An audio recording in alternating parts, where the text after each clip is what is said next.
Whatever inconveniences that was caused as a government, we sincerely apologize. Ile kuvimba wethu wangokuhlanje umphathiswa wemfundo esisiseko unkosikazi Angie Motshekga ucele uxolo kubazali ngamagingxi-gingxi kwinkqubo yokutyisa kwabantwana kwizikolo zaKwaZulu-Natal.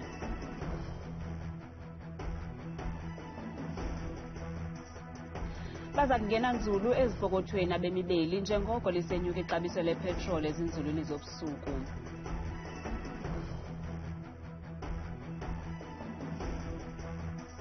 Down, a number of occasions, and we're still working on it to improve individual players.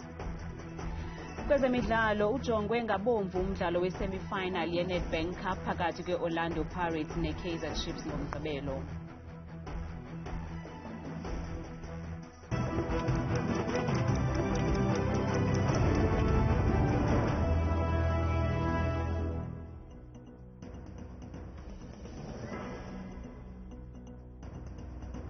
Kodani mzontsundu sinamkela kwiindaba zethu andambi ndodwa ndihamba nokuphumza sikhumba noyitoliki yolwimi lwezandla. Ucele uxolo umphathiswa wezemfundo unkosikazi Angie Motshekga ngesiganeko sokungatyiswa kwabantwana kwizikolo eziselungelweni lokuxhamla kwinkqubo yokutyisa ezikolweni kwiphondo eKwaZulu-Natal. Oku kuze emva kokuba kutshanje ifedile ukwenza lo msebenzi wokutyisa abantwana inkampani enikwe isiniki maxabiso senkuntyula eyi-2 billion randi. Zilishumi elinambini izithili ezichaphazelekileyo emva kokuba onikwe isiniki maxabiso engabonakalanga nangetshengele ukusa ukutya ezikolweni. Egameni lesebe lezemfundo kuzwelonke, umphathiswa unkosikazi Angie Motshekga ucele uxolo kubazali babantwana abaxhamlayo kule nkqubo yokutyisa KwaZulu-Natal. For whatever inconveniences that was caused as a government, we sincerely apologize.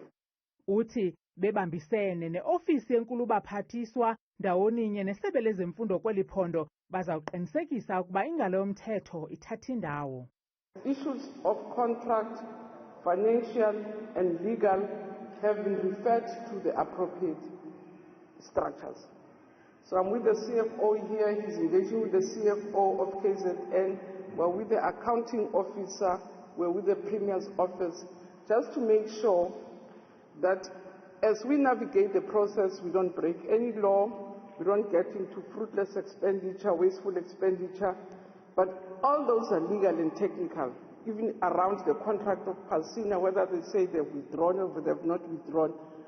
We will, as I said, we've agreed to refer those to a due process, because they are legal, technical and contractual. Umphathiswa ukwavakalise ukuba bakwazile ukuyibuyisa imeko yokutyisa esiqhelweni kuba ngoku isiniki maxabiso sinikwe iinkampani ezahlukahlukeneyo. So the reports that we've gathered from the Premier's office, from the oversight by the department, but also oversight by the National Department, indicate that the situation has stabilized greatly. Further reports that we're receiving today from our teams indicate that children indeed are being fed. There are reports of delays in deliveries, while children were fed today. And for us, it's a very important development from when we started off when we opened schools last month. Ukanti isebe lezemfundo ephondweni libhalele inkampani esileleyo ukwenza umsebenzi wayo wokutyisa abantwana incwadi eqhawula umtshato wentsebenziswano. Liqalile kwakhona ityala lokubulawa kukaSenzo Meyiwa namhlanje enkundleni ephakamileyo ePitoli. Umhlobo kaSenzo uMthokozi Sithwala lingqina lesibini ukukhwela emkhumbini kubantu ababekho ngemini yesiganeko. Uthe yena noSenzo babengabahlobo. Lithabathisile kwakhona ityala lokubulawa konozinti weqela le-Orlando Pirates neBafana Bafana uSenzo Meyiwa njengoko lalirhoxisiwe ekuthambekeni konyaka ophelileyo. Ngaphambi kokuba liqale elityala, igqwetha elalimele abarhanelwa abane kwabahlanu Advocate Malisela Difo ungene enkundleni engathi uyaleqwa enyanzelisa ukudibana nejaji echophele elityala ujaji Chefiwa Maumela. Umnumzana Difo udize ukuba unolwazi oluyimfihlo angenawukwazi ukuluthi thaca esidlangalaleni. Oko ke kulibazise kancinci ukuqala kwetyala. We should first see the judge in chambers because the reason we are here myself and my instructor are here. That need to be discussed first in the chambers. Umthokozi Sithwala wayengumhlobo kaSenzo Meyiwa ukhwele emkhumbini ephendula imibuzo ngemini yesiganeko nangengxoxo ezazikho phakathi kwakhe noMeyiwa kwakunye noKelly Khumalo. Oku kuchazwe njengomhlahlandlela wokunika ubungqina. The witness is going to testify about certain communications with the deceased and Ms. Kelly Khumalo that which perhaps amount to hearsay evidence. The state will then request that in terms of the Hearsay Act 3 of 45 of 88, that such communications be allowed, only for a limited purpose, my lord, just to facilitate the presentation of the evidence. Ubuso bakhe abuvezwanga ngethuba enika ubungqina ukaThwala, ukanti uchaze ngobudlelwane bakhe nomfi uSenzo apho athe babelala ngengubo enye ngenxa yokuthanda ibhola ekhatywayo. Uhambise wathi njengabahlobo yena noSenzo ubuhlobo babo babusakha yaye babenikana inkxaso ngezinto zobomi. uSenzo wayefana nomntakwabo. Friendship yethu ngokuzwana kwanayo kakhulu. Abonise ukuthi so good like ngoba sasikhuluma into eziningi sasakhana nawo methutwa nje kanisaphothile kakhulu. Ngosuku lwesiganeko uthi uThwala bahlaselwa ngamadoda amabini ayephethe umpu nemela. Uphinde wadandalazisa ukuba isofa abayehleli kuyo noSenzo ayiveli kwiifoto zobungqina ezisenkundleni. Elityala liyaqhuba kwakhona ngomso.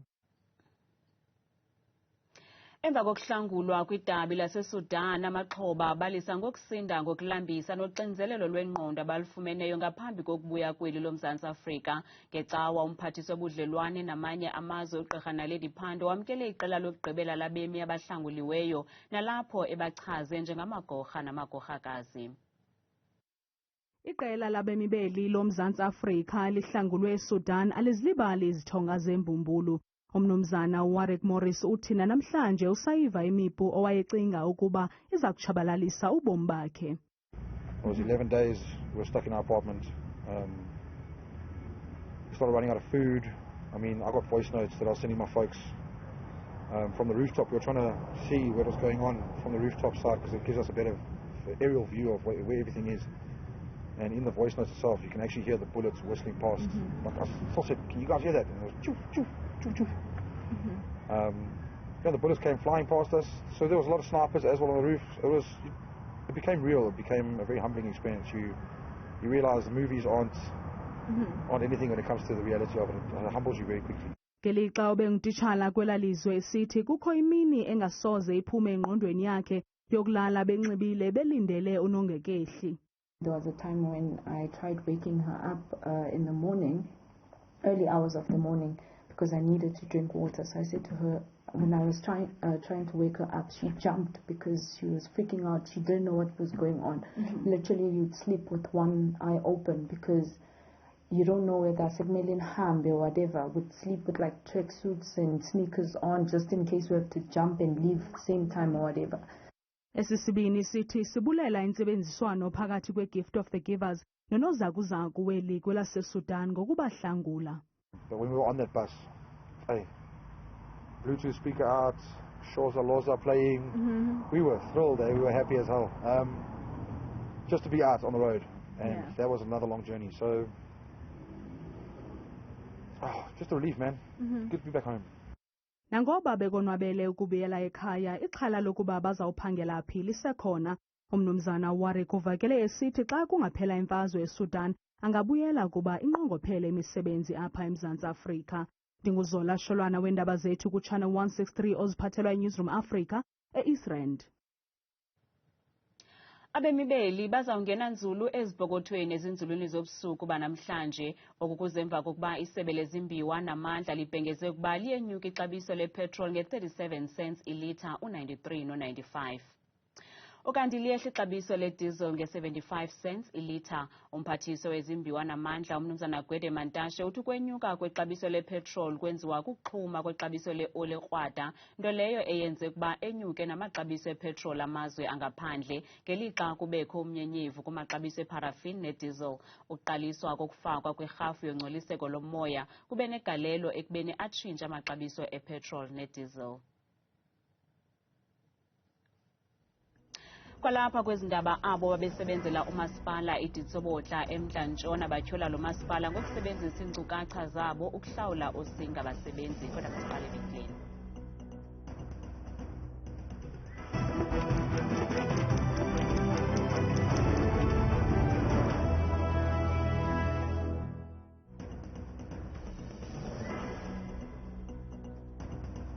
Sinamkele kwakhona kwinqaku lethu lokuqala sithe umphathiswa wemfundo esisiseko unkosikazi Angie Motshekga ucele uxolo kubazali ngamagingxi-gingxi kwinkqubo yokutyiswa kwabantwana kwizikolo zaKwaZulu-Natal. Masicaphule kumaqonga ethu onxibelelwano ukuba abantu baphefumle njani kwingxaki yenkqubo yokutya ezikolweni kwiphondo laKwaZulu-Natal.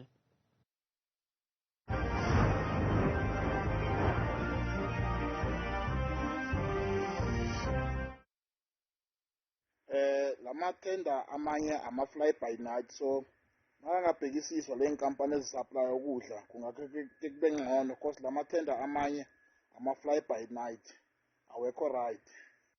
Nkosikazi, urhulumente makakhuphe imali ezikolweni ukwenzela abantwana bafumane into yokutya. Kumele xa kuyothengwa ukutya kwesikolo kubekho utishali onyulwe ngabanye ootishali, kubekho umzali onyulwe ngabanye abazali. Nothi le nto uprinsipal avela azihambele yethi ingathi yokwenza igrosa yakakhe endlini, mayipheliswe loo nto apho. Ndibhotise kuwe msasazi wam zihambe ezi ndaba zivakalayo zokutya okusezikolweni. Xa kuyothengwa makujongwe iziliphu ezi msasazi wam, futhi engqonono mazitshwe ngamehlo ngoba ziyatyiwa imali msasazi wam, iyatyiwa imali.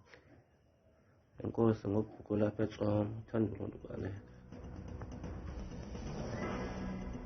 KuFacebook usisanda Tshona uthi buhlungu yona imeko yokutya ezikolweni kakhulukazi eMpuma Koloni. Sekuyiveki sekuyinyanga kuthulekile urhulumente engayifaki imali, utsho eSentabankulu.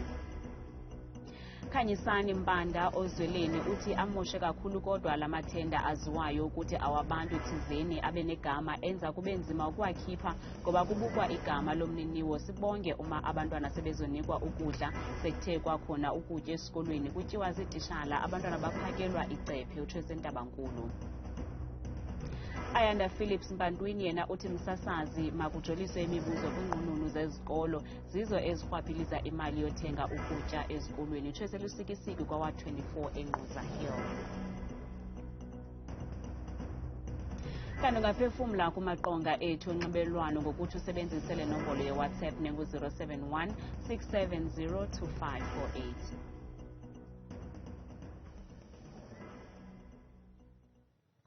Inxalenye yabo babefudula bengabasebenzi kumasipala iDitsobotla eMntla Ntshona bathi kunzima ukufuna umsebenzi nanjengoko amagama abo esavela kuluhlu lwabasebenzi balo masipala. Izityholo zithi iinkcukacha zabo zisasetyenziswa ukuhlawula osinga abasebenzi nangona izivumelwano zengqesho zosinga abasebenzi abo zaqhawulwa kudala. Kufaneleka ukuba aba basebenzi okokoko bayeka ukusebenzela lo masipala ngo-2011. Amagama wabo asetyenziswa ngoosinga abasebenzi yaye bafumana imivuzo rhoqo ukuphela kwenyanga. Ka re ka nako ha o ipotsa gore ka nako motho a gola go tloga ka nako ile ya 2011.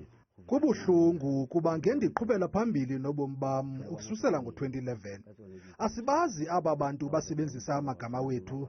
Ndimdala ngoku yaye umasipala akasoze akwazi ukundiqasha kwakhona. Andikwazi ukuqashwa kwenye indawo. Ndinabantwana, ndiyasokola ngoku. Dijara se tsidile. Ha gona re nkare masipala o tla ngira gape. Ka re dijara tse ke se nka tsone di nyana gore ke go pensioneng. Ke na le bana ka mona ke a sokola. Uhlahle Pholo uthi abakwazi nokufumana inkxaso yesibonelelo sikarhulumente se-350 kuba kusavela ukuba usaqoba efestileni kwamasipala yaye nangoJanuwari walo nyaka ubefumene umvuzo wakhe. Imagine 2011 until today. Khafana ucinge ukususela ngo-2011 kuzothi kangoku oko ndikwi-payroll kamasipala ndixelelwe ukuba ndipeyile ngo-26 kaJanuwari kulo nyaka kodwa khange ndifumane mali. Iyaphi lo mali? Ukuba ndiyasokolela ngelixa kukho umntu opeyayo osebenzisa iinkcukacha zam. Abasemagunyeni kumasipala iDitsobotla abafunanga kuphefumla ngezi zityholo ngelithi basaphicotha iincwadi ukukhangela abasinga basebenzi baza kuvela kuphela xa sele iqoshelisiwe inkqubo yokubala abasebenzi abanabo kulo masipala. Urhulumente weli unike inkampani yehlabathi enikezela ngeenkonzo zokhuseleko i-G4S isaziso sokuqhawula isivumelwano sayo sengqesho ngokwayamene neziko lezoluleko laseMangaung. Esi sivumelwano nesityabula urhulumente weli imali engangebhiliyoni yeerandi ngonyaka bekumele ukuba siyaphela ngomnyaka ka-2026. Umphathiswa wesebe lezobulungisa neenkonzo zoluleko umnumzana Ronald Lamula uthi isebe lakhe lithabathe esi sigqibo sokuqhawulwa kwesi sivumelwano emva kokufaka nemilomo nabacebisi bezomthetho. Akukho nkanga idublingithi. Sithetha nje uqhawukile umtshato phakathi kwenkampani yezokhuseleko i-G4S kwakunye nesebe leenkonzo zoluleko. I-G4S ibinesivumelwano neli sebe ngomba wokhuseleko kwiziko loluleko laseMangaung. Ukuqhawuka kwalo mtshato kuza emva kwegumgedle lebholo lokuqhwesha kwesidlwengu esiquqa esibuyelela nesele siphinde sabanjwa uThabo Bester kwintolongo yaseMangaung kunyaka ophelileyo. There were also other matters that to the department were not comfortable with, and we felt that they needed a very sharp legal eye so that it could assist us in terms of how to proceed with this particular contract. Lo kaNxumalo uthi isebe likulungele ukucelwa umngeni ezikudleni zamatyala ngesi sigqibo salo sokuqhawula lo mtshato ne-G4S. I think we have also suffered as a department, but we wouldn't have taken this option if we had doubts in the move that we've initiated. If we are taken to court, it's a matter that we are prepared to fight it there. Ukanti isebe lenkonzo zoluleko lithi umba kaBester ayinguwo kuphela unobangela wokuqhawulwa kwesi sivumelwano. Emva kwevekile siyabuya nezoqoqosho.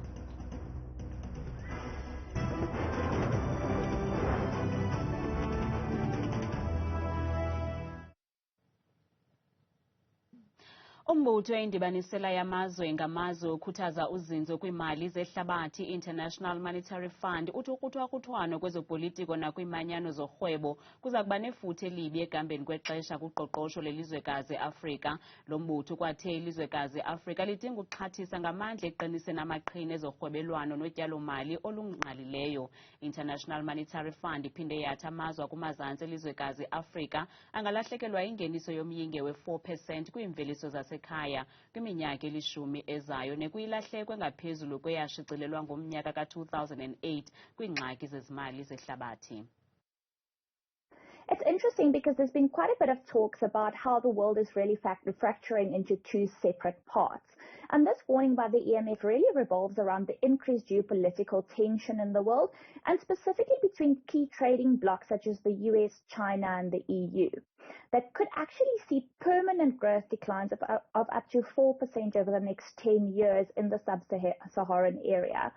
The economic trade and alliances with new economic partners in Africa has really benefited from these alliances such as China, and has really made the country or the region very reliant on imports of food and energy, which now becomes more susceptible to global shocks, including disruptions, for instance, like we saw in the trade restrictions following the invasion of the Ukraine by Russia.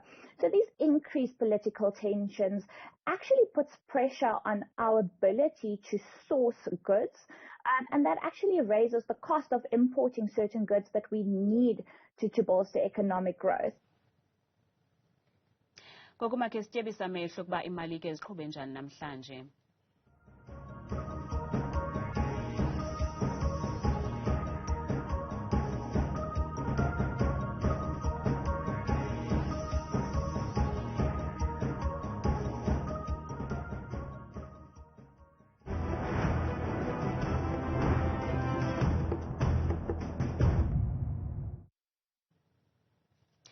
Aza kutsha amadama namanzi ngoMgqibelo xa oompondo zihlanjiwe baseSoweto, iKaizer Chiefs neOrlando Pirates bengquzulana kumdlalo we-semi-finals endebe yakwaNedbank. Amakhosi ajongene nembalela yokuphumelela indebe kwaye kulindeleke ukuba alwe kube mdakisali ayiphumelele le ndebe. Lo mdlalo uza kubanjelwa kwibala lase-FNB ngentsimbi yesithathu emva kwemini ngoMgqibelo.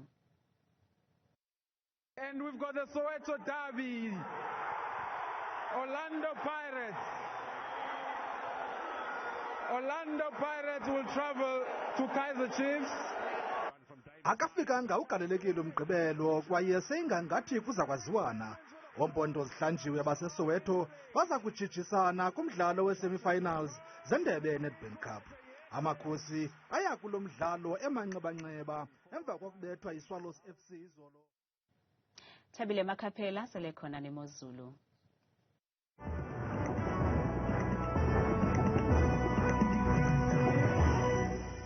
Kakhuleke qwathikazi apho ezindabeni ndiyabulisa kuwe Mzonsi ndapha ekhaya ndikwamkela kaloku kweyam idesika yemozulu. Igama lam ke ndinguthabile uMamvela Siqhudeni wakwaMakhaphela. Bethuna nantsi imozulu. Ndiyayivula ke Mzonsi phaya kwelaa phondo lasempuma koloni eMonti ngo-22 degrees naye nokuzole nje kamandi emva kwemini phaa ngomso xa sihlabela mgama sijonge phaya eGqeberha neziphaluka ku-21 degrees naye ke unamathontsana njangephi ezomvula. Kanti yona imeko phaya eFree State eBloemfontein ngu-25 degrees nayo usibekele mpela ukusukela emva kwedinga ngomso napha ngexesha langorhatya. Kanti loo meko kuyafana naphaya eSasolburg ngo-27 degrees kwamathontsi emvula. Hlabela mgama ke jonge phaya eRhawutini eJohannesburg ngo-24 degrees naye unezantshizana ezikhathwa zemvula ngokuqhubeka kosuku phaya ngomso. Kanti eVereeniging ibuye ke embukelo wabapha ekhaya ibe ngu-27 degrees naye uneemvula ezingephi phaya emini ngomso. Yona ke imeko phaya KwaZulu-Natal eThekwini ngamashumi ekhatshwa sisibini amathontsana nje kwakhona ezomvula. Kanti kuyafana naphaya eMgungundlovu nge-19 samathontsi emvula. Jonge Mzonsi ndimeko phaya eLimpopo koPhalaburwa ngo-31 degrees mhle kakhulu kucwengile phantse nje yonke laa mini yangomso. Le meko kuyafana phaya ePolokwane ku-28 degrees usibekele kakhulu phaya emini ngomso. Jonge Mzonsi wam imeko phaya eMpumalanga embombela ngo-30 degrees wamathontsi kwakhona futhi ekhatshwa zimvula phaya ekuseni ngomso. Libe bufana ke le meko phaya eSekunda ngaye futhi la 27 degrees omathumbandaka kakhulu. Mbukelo wamapha ekhaya naso imeko yethu phaya eNorthwest eMahikeng ngamashumi-29 azule nje kamandi phaya ekuseni ngomso. Ifane kwakhona le meko phaya eRustenburg ngamashumi-29 asibeke kakhulu nje phaya ngorhatya lwangomso. Nantso kwakhona ke imeko phaya eNorthern Cape eKimberley ngamashumi-20 ekhatshwa sisithandathu sisibekele mpela phantse nje yonke imini ngomso. Kusenjalo futhi eUppington ku-28 degrees. Kanti ke mbukelo wamamhle apha ekhaya phaya entshona koloni eKapa li-18 licwenge kamnandi kusukela ekuseni emini naphaya emva kwemini ngomso. Kanti xa siqukumbela imozulu ngeGeorge li-18 amafu nje angephi phaya emini ngomso. Mna ngikuqudeni ingozi uMamvelase ndikuthanda kangaka xesha lemyawuli.